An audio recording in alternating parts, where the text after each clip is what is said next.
খবর 24 সাথে আপনাকে স্বাগত।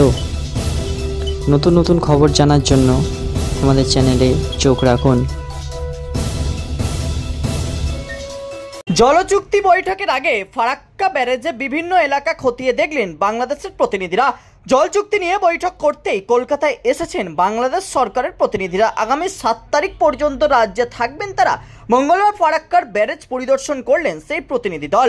মঙ্গলবার সকালে ফারাক্কা ব্যারেজ ও পদ্মায় স্পিড বোর্ডে ঘুরে বেরিয়ে বিভিন্ন এলাকা দেখেন বাংলাদেশের আধিকারিকরা। 3রা থেকে 8ই মার্চ পর্যন্ত জল চুক্তি নিয়ে কলকাতায় বৈঠক রয়েছে। তার আগে এই ব্যারেজ খতিয়ে দেখলেন তারা। সেখানে উপস্থিত রয়েছেন বাংলাদেশের জয়েন্ট রিভার কমিশনের সদস্য মোহাম্মদ আবুল হোসেন।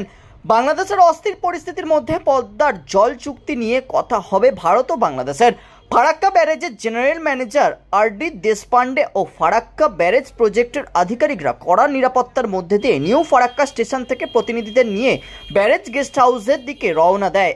আজ সকালে জলচুক্তি নিয়ে বৈঠকের আগে জলপথে পরিস্থিতি খতিয়ে দেখেন তারা। ভারতের সঙ্গে বাংলাদেশের এই নদী চুক্তি হয় 1996 সালের 12ই ডিসেম্বর। সেই সময় ভারতের প্রধানমন্ত্রী ছিলেন এইচ.ডি. দেব গৌড়া ও বাংলাদেশের প্রধানমন্ত্রী ছিলেন শেখ হাসিনা। গঙ্গার জল সংক্রান্ত চুক্তি শেষ হতে চলেছে 2026 ডিসেম্বরে। তার আগে এই বৈঠক তাৎপর্যপূর্ণ বলে মনে করা হচ্ছে। ব্যুরো রিপোর্ট, খবর 24/7।